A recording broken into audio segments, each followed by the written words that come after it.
All right, today we're working on a Yonezawa Atomic robot man. This big guy runs on 2 C cells, so 3-volt system.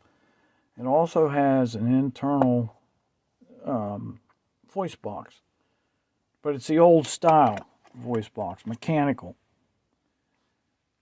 And that voice box is not operated by 3 volts. There's a bus bar right there in the center between the 2 C cells where it picks up 1.5 volts and sends that to the voice box.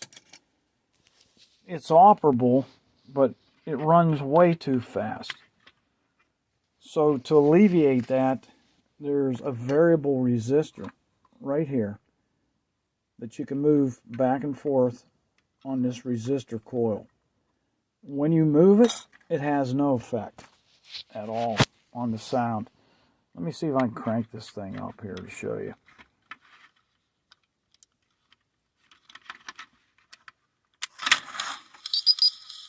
I am the atomic-powered robot.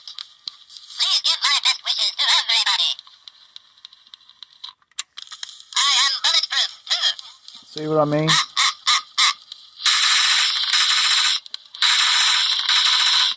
Sounds like the chipmunks are trapped in there. So I think what the problem is this resistor. Right there is where the terminal comes up from, the 1.5 volts. And then it travels through here and back up this coil. That wire right there should be soldered to that coil so that you can vary that voltage output. It looks like a factory defect to me.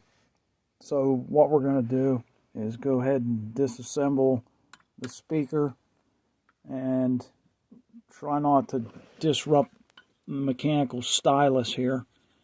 And we'll reroute this wire, see if that works. Okay, here we are back on the Yonezawa Atomic powered robot, phase 2.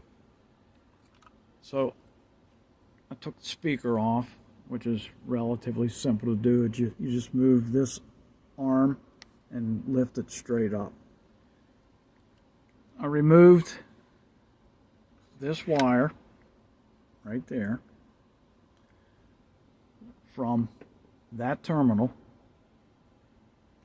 right there that comes up out of the battery box and moved it over here to that variable resistor.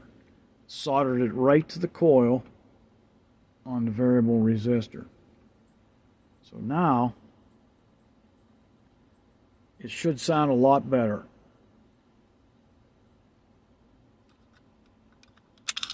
I am bulletproof, too.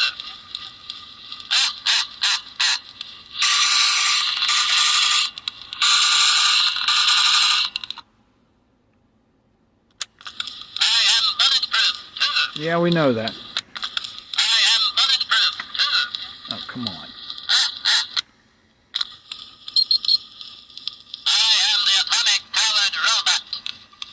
Please give my best wishes to everybody. What do you think, Nemo? Huh? All right. So, I'm happy with that. I am bulletproof, too.